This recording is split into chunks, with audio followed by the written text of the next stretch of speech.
Hello, ये message धनु राशि वालों के लिए है। सो धनु राशि वालों, ये आपका वर्षफल है। जनवरी के महीने से लेकर दिसंबर के महीने तक के दो दो कार्ड्स निकाले गए हैं हर महीने के। इससे आपको आइडिया लगेगा कि आप किस एनर्जी से डील कर रहे हैं, क्या हो रहा है, और आप किस तरीके से चाहें तो इस सिचुएशन को जानकारी के अनुसार डील कर सकते हैं और कैसे उसे ओवरकम भी कर सकते हैं उस सिचुएशन को, या उसे माइल्ड बना सकते हैं कि कैसे आपको डील करना है उस सिचुएशन में। इससे आपको आइडिया लग जाएगा। तो जनवरी के महीने में आप कोई चीज़ को लेट गो कर रहे हैं, किसी चीज़ से इमोशनली डिटैच होने की कोशिश कर रहे हैं, अपने मन को उससे हटाने की कोशिश कर रहे हैं। कोई ऐसी चीज़ जो आपके लिए कभी ना कभी भावनात्मक रूप से इमोशनली आपकी फीलिंग्स उससे अटैच थी, अब आप उस चीज़ को, उस व्यक्ति को, उस जगह को, उन फीलिंग्स को, कुछ भी चीज़ हो सकती है, उससे छोड़ के अपने उससे उसकी तरफ एक तरह से पीठ करके अपना रास्ता बदलने की कोशिश कर रहे हैं, उसे छोड़ के आगे मूव ऑन करने की कोशिश कर रहे हैं। ठीक है, ये परमानेंट भी हो सकता है, ये टेम्पररी भी हो सकता है। ठीक है, और उसके बाद उस चीज़ से हट के फिर आप नए सिरे से कोशिश करें किसी चीज़ में काफ़ी कॉन्फिडेंटली एक्शन लेने के लिए, और ये वो चीज़ है जो कि आपके लिए बहुत ज़्यादा इम्पोर्टेंट है, जो आपकी डिज़ायर है, जो आपका पैशन है, जो आपका करने का मन है। तो आप एक्शन लेंगे किसी एक इम्पॉर्टेंट चीज़ के लिए फुल कॉन्फिडेंस के साथ। ठीक है, तो ये चीज़ है, इसके लिए आपके मन में बहुत ज़्यादा पैशन है बेसिकली। ये कोई ऐसी चीज़ भी हो सकती है, कोई ऐसे पर्सन भी हो सकते हैं जो कि अग्रेसिव हो, गुस्सा हो, डोमिनेटिंग हो, थोड़ा अपने मन की ज़्यादा चलाते हों। ठीक है, हो सकता है आप ऐसे पर्सन से डील कर रहे हो और आप डिटैच होने की कोशिश उस पर्सन से कर रहे हो, और ये पर्सन आपकी लाइफ में आते हैं वापस। ये भी हो सकता है कुछ लोगों के लिए। फरवरी के महीने में आप अपने आप को वक्त देंगे, आप या तो छुट्टी पे जाएंगे या अपने आप को जहाँ है वहाँ पे भी कोशिश करेंगे अपने आप को वक्त देने की, अपनी स्टेबिलिटी पे वर्क करने की। आप अकेले टाइम स्पेंड करना पसंद करेंगे, आप ज़्यादा किसी के साथ सोशलाइज करना, मिलना जुलना पसंद नहीं करेंगे। इस दौरान आपका मन ये रहेगा कि ठीक है, मेरा जो भी टाइम है मैं मेरे हिसाब से ही लगाऊं। अपनी हीलिंग पे आप फोकस करेंगे, अपनी स्टेबिलिटी पे फोकस करेंगे आप। और आप चाहेंगे कि अब आपने चीज़ों को वर्क करेंगे तो आप इस उम्मीद में करेंगे कि अब चीज़ें ठीक हो जाएं, आपकी लाइफ में चेंज आए, और वो चेंज आएगा। तो अगर आप यहाँ पे सपोज़, पहली बात तो कोई ज़रूरी नहीं है ये स्टोरी जनवरी से दिसंबर तक एक ही चीज़ की हो, बट कुछ लोगों के लिए हो सकता है कि जिस चीज़ से आप इमोशनली डिटैच कर रहे थे तो ऑब्वियसली वो चीज़ कभी ना कभी इंपॉर्टेंट थी। तो यहाँ पे एक दर्द था, तकलीफ थी, पेन था, इसलिए आप एक मी टाइम ले रहे हैं, आप एक ऐसा टाइम ले रहे हैं जो कि आप अपने ऊपर स्पेंड करना चाहते हैं। तो हो सकता है कुछ लोग इसलिए अपने ऊपर काम करने की कोशिश कर रहे हो कि जिससे वो स्टेबल हो जाएं, क्योंकि वो काफ़ी वहाँ परेशान रह चुके हैं और इसीलिए उस चीज़ को छोड़ के जा रहे हैं। तो आप चाहते हैं ऑब्वियसली कि अब मैंने अपने ऊपर मेहनत करी है, चीज़ें ठीक हो जाएं, मैं और स्टेबल हो जाऊं, मेरी चीज़ें आगे अच्छी चलें, लाइफ मेरी अच्छी चले, मेरी प्रगति हो, हर तरह से मेरा अच्छा हो, और वो चेंज आना शुरू होगा। मार्च के महीने में जो एनर्जी है वो ये है कि भाई मुझे कुछ प्लान करना है, आगे क्या करूं, किस तरीके से। अब ये प्लानिंग किसी भी क्षेत्र की हो सकती है, लाइफ के किसी भी एरिया की। यहाँ पे आप ये चाहेंगे कि ठीक है, अगर आप ट्रैवल भी करना चाहेंगे तो ट्रैवल के लिए भी आप तैयार हैं। तो कुछ लोग हो सकता है रिलोकेट करें, पानी की जर्नी करें, अब्रॉड जाएं, वो भी हो सकता है कुछ लोगों के लिए। कुछ लोगों के लिए ये एक वो वाली जर्नी है जिसमें कि आप इमोशनली अपने आप को पीछे से डिटैच करके आगे की प्लानिंग कर रहे हैं कि मुझे आगे क्या करना है और किस दिशा में आपको जाना है। आपके वहाँ पैशन है, आपकी इच्छा है, आपकी डिज़ायर है उस चीज़ में। यहाँ फीलिंग्स की बात नहीं हो रही, यहाँ पैशन की बात हो रही है, जोश की बात हो रही है। अब वो चीज़ करेंगे, लेकिन आप इसमें कुछ हबड़ तबड़ में फैसला नहीं करेंगे, ये एक अच्छी बात है। आप यहाँ पे अपनी इंट्यूशन की सुनेंगे। अगर नहीं सुन रहे हैं कुछ लोग, तो इस बात पे ध्यान दें कि आप अपनी इंट्यूशन की यहाँ सुने, आपके अंतरात्मा की जो आवाज़ है उसको सुने, और चीज़ों को थोड़ा धीरे लेके चलें। बहुत तेज़ी से कूदे ना किसी भी फैसले में, क्योंकि वो चीज़ कैसे जाएगी ये पता नहीं। आप कुछ नया करने की प्लानिंग कर रहे हैं, तो आपको धीरे धीरे आगे बढ़ना है, अपनी इंट्यूशन के हिसाब से स्टेप बाय स्टेप आगे बढ़ना है। हो सकता है इस सिचुएशन में कुछ चीज़ें ऐसी भी हों जो आपको पूरी तरह क्लियर नहीं हो, आपको पता नहीं ना कि आप नई जर्नी लेंगे तो आगे कैसे होगा, क्या नहीं होगा। तो क्योंकि अपने को आगे की चीज़ें क्लियर नहीं हैं, इस पर्टिकुलर मंथ में पूरी क्लैरिटी आपको नहीं होगी, कुछ चीज़ें आपसे छुपी हुई होंगी। कोई ज़रूरी नहीं है कि वो किसी ने छुपाई हो, बट एक होता है ना कि अननोन एक चीज़ होती है लाइफ में, तो वो चीज़ें, कुछ चीज़ें अननोन होंगी। तो आप धीरे धीरे अपने कदम आगे बढ़ाएं और धीरे धीरे आगे चलें। ये आपके लिए गाइडेंस भी है, और जो लोग ऐसा करेंगे तो उनके लिए अच्छा है। अप्रैल के महीने में यहाँ पे ऐसा है कि 2 चीज़ें हैं। अगर आप जैसे जनवरी में मैंने कहा कुछ लोगों के लिए रिलेशनशिप हो सकती है जो एक पर्सन है गुस्सैल है, डोमिनेटिंग है और हो सकता है आप उनसे डील कर रहे हैं और वो पर्सन आते हैं आपकी लाइफ में पर आप परेशान हैं तो आप डिटैच हो रहे हैं, छोड़ रहे हैं। तो कुछ लोगों के लिए तो हो सकता है अप्रैल में वो पर्सन फिर से आते हैं, अपने हिसाब से आते हैं, उनकी अपनी चलती है, अपने रूल्स एंड रेगुलेशंस वो चलाते हैं। ऐसा नहीं है कि वो बुरे हैं, बात बुरे की नहीं है, उनकी नेचर है। वो अपने हिसाब वो चाहते हैं भाई सामने वाला मेरे हिसाब से करे, मेरी इच्छाएं के अनुकूल सामने वाला रहे, जो मैं कह रहा हूँ वो ठीक है, उनको ऐसा लगता है। तो उनको ये लगता है सामने वाला जब मैं ठीक कह रहा हूँ तो मानता क्यों नहीं। तो थोड़े डोमिनेटिंग है, बॉसिंग है, ये वाली चीज़ एनर्जी इस पर्सन की हो सकती है जो दोबारा आए, क्योंकि यहाँ पे मैं ऐसी एनर्जी की वजह से बहुत तकलीफ और हार्ट ब्रेक देख पा रही हूँ। तो अगर ये पर्सन है तो आप ये ध्यान रखें कि यहाँ पे फिर से हार्ट ब्रेक होगा, फिर से तकलीफ होगी, आपको फिर से बहुत परेशानी होगी अगर ऐसा है। जो लोगों का ऐसा नहीं है, जो लोगों की ये खुद की एनर्जी है कि अगर आप अपने आप को सपोज आपने नई जर्नी स्टार्ट करी है, आपको प्रमोशन मिल रहा है, सपोज ऐसी कोई चीज़ है जो कि आप आगे लेके चल रहे हैं, ठीक है। तो अगर आप अपने आप को ये सोच रहे हैं कि ओवर कॉन्फिडेंट हो रहे हैं तो या ओवर डोमिनेटिंग हो रहे हैं, ज़्यादा ही लोगों को अपने हिसाब से चलाने की कोशिश कर रहे हैं या ये रिलेशनशिप में कर रहे हैं, जैसे भी आप कर रहे हैं, और ज़्यादा ही स्ट्रेटेजिकली यानी कि शतरंज के मोहरे की तरह आप एक एक चीज चाल को चलते हैं, तो ये आपको तकलीफ देगा। अगर आपकी ये एनर्जी है तो आपको यहाँ तकलीफ होगी। जिस भी दिशा में आप ये सोच रहे हैं ना कि मैं इस तरह से काम करूँ तो सक्सेस मिलेगी, तो वो सक्सेस नहीं मिलेगी, आपका कॉन्फिडेंस शैटर होगा, आपको तकलीफ होगी अगर ये आपकी एनर्जी है। और अगर किसी दूसरे पर्सन की एनर्जी है तो वहाँ पे फिर भी एनीवेज इन एनी केस यहाँ पे हार्ट ब्रेक होगा, ये बात इस तरीके से नहीं चलने वाली। मई के महीने में यहाँ पे फिर से वही चीज़ है कि यहाँ पे आपको एक चीज़ एक वजन सी बनती चली जा रही है, बहुत ज़्यादा हो गया, नहीं बर्दाश्त होता, नहीं सहन होता, बहुत ज़्यादा बैगेज भी हो गया है, इतना ज़्यादा नहीं सहन होगा, तो आप छोड़ छाड़ के आगे चलने की सोचते हैं कि छोड़ो यार इतनी तकलीफ नहीं सही जाती, तो छोड़ के चलते हैं। तो कुछ लोग यहाँ एक्चुअली रिलोकेट करेंगे, कुछ लोग उस चीज़ से पीछा तो छुड़ा लेंगे बट फिर भी वजन रहेगा, बैगेज रहेगा, टाइम लगेगा चीज़ों से पीछा छुड़ाने में। और मंथ के लेटर हाफ में यानी कि 15 दिन बाद सपोज या इनमें कुछ पॉजिटिव न्यूज़ आने की भी चांसेस हैं यहाँ पे। और मैंने जैसा पहले भी कहा कोई ज़रूरी नहीं है, ये एक स्टोरी नहीं है हर महीने की, इंसान की लाइफ में बहुत ज़्यादा चीज़ें होती हैं, बहुत इश्यूज़, बहुत ज़्यादा एरियाज़ ऑफ लाइफ होते हैं, तो किसी भी एरिया की ये चीज़ हो सकती है, कोई ज़रूरी नहीं है। ये जो न्यूज़ है ये आपके वर्क प्लेस की हो सकती है, और ये जो आप डील कर रहे हैं ये इमोशनल फ्रंट हो सकता है, उल्टा भी हो सकता है, ठीक है। तो यहाँ पे एक पॉजिटिव न्यूज़ आने के चांसेस हैं जिसमें चीज़ें आपकी लाइफ में ठीक होंगी, तो ये गुड न्यूज़ हो सकता है। सपोज करो किसी ने ब्रेकअप करा, छोड़ गया, कोई और आ रहा है, वो भी हो सकता है ना। तो आपको ये इस एनर्जी को इस तरीके से देखना है, एक ही स्टोरी के रूप में बांधना नहीं है इसको।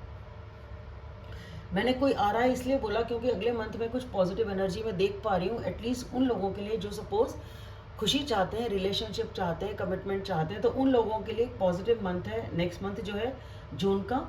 वहाँ पे इमोशनल सेटिस्फैक्शन है, आपको हो सकता है अपने परिवार, अगर रिलेशनशिप है तो वहाँ पे सेटिस्फैक्शन और खुशी है, इमोशनल सेटिस्फैक्शन है। कुछ लोगों को हो सकता है आप अपनी फैमिली के पास जा रहे हैं, फैमिली के साथ मिल रहे हैं, बैठ रहे हैं, उनके साथ टाइम एंजॉय कर रहे हैं, फन कर रहे हैं, तो वहाँ पे आपको अच्छा फील हो रहा है, फैमिली टाइम है ये बेसिकली।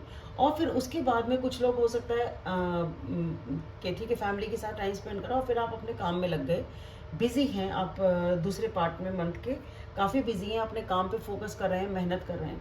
कुछ लोग और उस चीज़ को मिस कर रहे हैं जब आप फैमिली के साथ थे।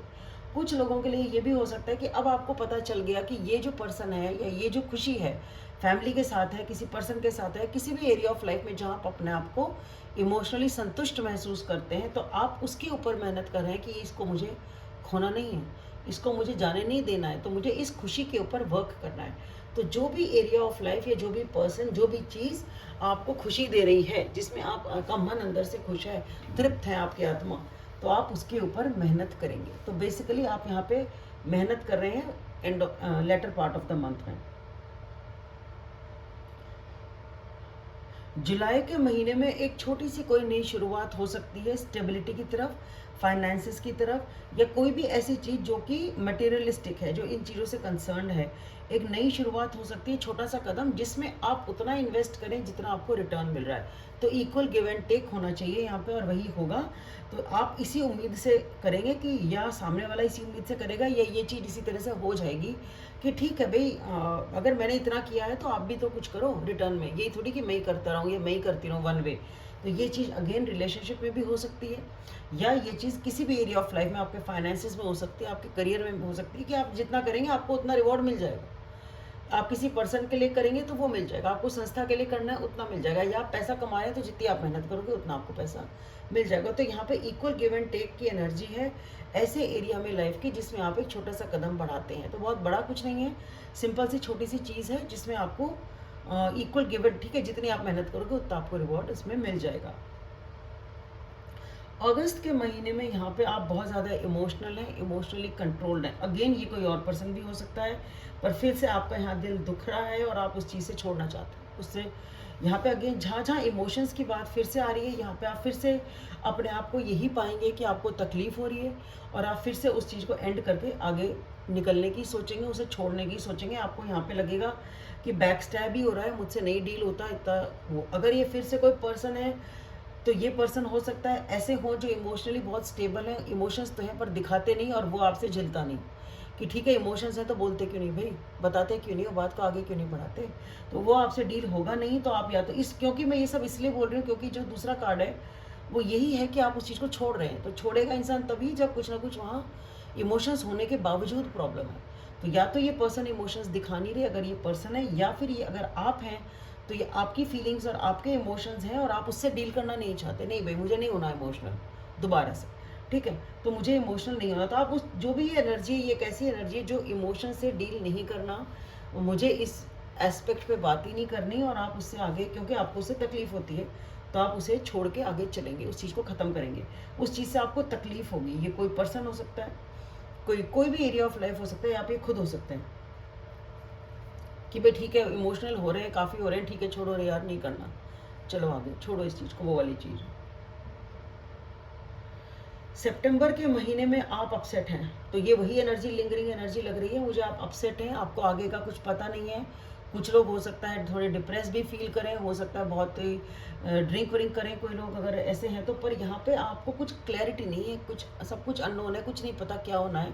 ये पूरा महीना आप सिर्फ अकेले रहना पसंद करेंगे, अपने इनर वॉइस की सुनेंगे, अंतरात्मा की सुनेंगे, और कुछ अपने अंदर के सोल्यूशंस, लाइफ में जो कुछ चल रहा है उसके आप आंसर्स पाना चाहते हैं यूनिवर्स से। आप ये चाहेंगे कि यूनिवर्स, भगवान, जिसमें भी आप बिलीव करते हैं, आप ये चाहेंगे कि मुझे कुछ आंसर्स मिले, मुझे बताओ मैं क्या करूं, इस चीज़ का आंसर क्या है, मैं जाऊं तो जाऊं कहाँ, करूं तो करूं क्या, आगे की दिशा नहीं समझ में आती, आगे का रास्ता नहीं दिखता। ये वो वाली एनर्जी है आपकी यहाँ पे। तो या तो ये भी हो सकता है कि भाई यहाँ पे 1 2 3 बार ऐसा हो चुका है कि आपका हार्ट ब्रेक हुआ है, हर बार आप तकलीफ में आते हो, तो आपको आगे ऑब्वियसली यहाँ पे परेशानी होने के चांसेस है, और आपको बैठेगा नहीं। तो आप यही करेंगे कि भाई कुछ लोग हो सकता है स्पिरिचुअलिटी में जाएं, कुछ लोग हो सकता है अपनी अंतरात्मा से अकेले टाइम व्यतीत करने की सोचें, और सोचें कि मुझे भगवान रास्ता दिखाओ कि मैं क्या करूं, किस तरह से करूं, और मुझे आगे क्या करना चाहिए। अक्टूबर के महीने में आप किसी चीज़ को होल्ड ऑन कर रहे हैं। अगर ये आपके फाइनेंसिस हैं तो आप फाइनेंसिस को होल्ड ऑन कर रहे हैं, कोई पर्सन है तो किसी पर्सन के होल्ड ऑन कर रहे हैं, कुछ नाराज़गियाँ हैं तो नाराज़गियों को होल्ड ऑन कर रहे हैं। पर यहाँ पे आप होल्ड ऑन कर रहे हैं, आप किसी चीज़ को छोड़ नहीं रहे हैं, और इसी की वजह से आप आगे बढ़ नहीं पा रहे हैं। आपके अंदर पूरा, आप सोच के आपने एक ऐसा जाल अपने मन में थॉट्स का बना लिया कि अब आपको डर है आगे बढ़ने से। तो ये चीज़ को आप लेके बैठे हो ना, यहाँ पे कुछ लेके बैठने की एनर्जी है। तो या तो ऑलरेडी आप इतनी तकलीफ पा चुके हैं, तो अब आप उस चीज़ को, ने आपको इतनी तकलीफ दी है कि आप उसे लेके बैठे हैं कि नहीं बाबा मुझे आगे नहीं करना, मुझे इस चीज़ का डर है, दोबारा अगर मैंने ऐसा किया तो ऐसा हो जाएगा, दोबारा ऐसा किया तो फिर से मुझे तकलीफ होगी, फिर से मेरे साथ बुरा हो जाएगा। तो ऐसी कोई चीज़ है कि आप अगर आपकी फीलिंग्स भी हैं तो आप दिखाएंगे नहीं, ये वाली चीज़ है, क्योंकि आपको डर है, आपको एंग्जाइटी है, और वो एंग्जाइटी इतनी हो जाएगी आपको नवंबर में जाते जाते कि आपको रातों में नींद नहीं आएगी। आप सोचते रहेंगे, एनालिसिस करते रहेंगे, ओवर थिंकिंग करते रहेंगे इस सिचुएशन को जिसको आप लेके बैठे हैं। तो ये लेके बैठना चीज़ों को जिसका आप छोड़ नहीं रहे, लेट गो नहीं कर रहे, वो आपको बहुत तकलीफ देंगे इस महीने में। लेकिन फिर आप वापस से इसी चीज़ के विचार में लग जाएंगे कि मुझे क्या करना चाहिए, मैंने यहाँ पे इतना इन्वेस्ट किया, इतना सब कुछ मैंने मेहनत करी, आगे का रास्ता क्या है। मुझे क्या करना चाहिए, या तो ये आपकी एनर्जी, या फिर ऐसा सोचेंगे, या फिर कोई पर्सन आपको ऐसे मिलेंगे जो कि आपको सपोर्ट करेंगे, जो कि आपको इस चीज़ में मदद करेंगे कि आप इस एनर्जी से बाहर निकलो। ये जो नेगेटिव एनर्जी है, इससे आप बाहर निकलो। अगर आप शो नहीं कर रहे हैं अपनी फीलिंग्स, तो वो आपको हेल्प करेंगे कि धीरे धीरे धीरे धीरे करके आपको नर्चर करें, आपको ग्रो करें, आपको हेल्प करें, मदद करेंगे इस चीज़ से कि धीरे धीरे आप इस नेगेटिव एनर्जी से और जो ओवर थिंकिंग और टेंशन है उससे, एंग्जाइटी से बाहर निकालने में हो सकता है, अगर ये कोई पर्सन है, आपको इसमें मदद करें। ये पर्सन कोई फैमिली पर्सन भी हो सकते हैं, कोई ज़रूरी दोस्त हो सकता है, कोई सेम सेक्स के पर्सन भी हो सकते हैं, female friend, male friend, anyone, your father, mother, brother, sister, कोई भी हो सकता है, पर यहाँ आपको सपोर्ट मिलेगा। और हाँ, ऑब्वियसली लव भी हो सकता है। दिसंबर के महीने में आपकी एनर्जी पॉजिटिव है। यहाँ पे आप जोश के साथ वापस आएंगे, आप अपने पैशन, अपने डिज़ायर्स पे दोबारा वर्क करेंगे, उस पर मेहनत करेंगे, अपनी इच्छाओं की पूर्ति करेंगे। हाँ, ये ज़रूर है कि वापस एक कहते हैं ना, उमंग जाग जाएगी आपके मन में, वापस से उमंग, एक चहक जाग जाएगी। और यहाँ पे आप इमोशनली सेटिस्फाइड हो सकता है, कुछ लोग मिले किसी से, कोई आपको नया पर्सन मिले जिससे आपको इमोशनली सेटिस्फैक्शन हो। ये पार्टनरशिप हो सकती है, दोस्ती भी हो सकती है, लव कनेक्शन भी हो सकता है। बट हाँ, डेफिनेटली ये चीज़ है कि यहाँ पे आप खुश हैं, आपको प्यार मिल रहा है। अब ये प्यार किसी से भी मिल रहा है, पर आपको प्यार मिल रहा है, आप यहाँ पे खुश हैं, आपके अंदर वापस से जीने की उमंग है, वापस से जीने की इच्छा है, आपको अपने काम को करने की इच्छा है, आपको अपने मतलब मन लगने लग गया दिन दुनिया में, वो वाली एनर्जी जो कि अच्छी है साल के एंड में। जो अंडरलाइंग एनर्जी में देख रही हूँ इस पूरे साल में, वो ये है कि यहाँ पे कोई ऐसा फैसला है जो कि अचानक होता है, कोई डिसीजन ऐसा है जो अचानक होता है, कोई सच्चाई ऐसी है जो अचानक से होती है। कुछ लोगों के लिए कोर्ट का फैसला भी हो सकता है, जो अचानक से ऐसा होगा जो आपकी स्टेबिलिटी को नुकसान पहुंचाएगा, कम करेगा, आपको इग्नोर फील होगा, आपको उसमें या तो फाइनेंशियल लॉस होगा, या आपको लगेगा मुझे इग्नोर कर रहे हैं, मुझे डिटैच कर रहे हैं, मुझे अवॉइड कर रहे हैं, मुझे अबैंडन कर रहे हैं। तो ये जो भी फैसला होगा, ये कुछ ऐसा फैसला होगा जो अचानक से होगा, आप उम्मीद इसकी नहीं कर रहे कि आपको, या तो ये लग रहा है आपके हक में होगा, या आपको लगता है सब चीज़ें ठीक हैं, बट आपकी मतलब आपके जो आप एक्सपेक्ट कर रहे हो, जो आप, एक होता है ना कि मुझे ऐसा विश्वास ही नहीं था कि ऐसा हो भी सकता है क्या, वो जो कहते हैं मैंने तो कभी सोचा ही नहीं था कि ऐसा भी हो सकता है क्या, वैसा वाला कुछ फैसला है, वैसी वाली कोई सच्चाई है जो सामने आएगी, जिसकी वजह से आपकी या तो फाइनेंशियल लॉस है, या आपको इग्नोर फील हो रहा है, या आप टेंशन में हो, डिप्रेशन से में हो, आपको किसी से बात करने की इच्छा नहीं होगी इस दौरान। और ये कोई ऐसे पर्सन से भी हो सकता है जो पर्सन आपके सामने सब कुछ कर तो रहे हैं, पर आपको पूरी बात क्लियर नहीं है। ठीक है, वो इंसान या तो आपको थोड़ा बहुत मैनिपुलेट कर रहे हैं, हो सकता है वो इंसान सारी एनर्जी दिखाते तो हैं कि सब कुछ अच्छा अच्छा है, बट उनके इंटेंशन उतने अच्छे नहीं हैं, या वो आपको पूरी बातें बताते नहीं हैं, थोड़ी ट्रिकरी की एनर्जी, ट्रिक कर रहे हैं, ये भी हो सकता है कुछ लोगों के लिए। ठीक है, सो धनी राशि वालों, आपके लिए इतना ही। आशा करती हूँ आपको ये पसंद आएगा वीडियो, और लाइक करें, सब्सक्राइब करें, शेयर करें, और कमेंट सेक्शंस में बताएं कि ये वीडियो कैसे रेजोनेट होता है आपसे।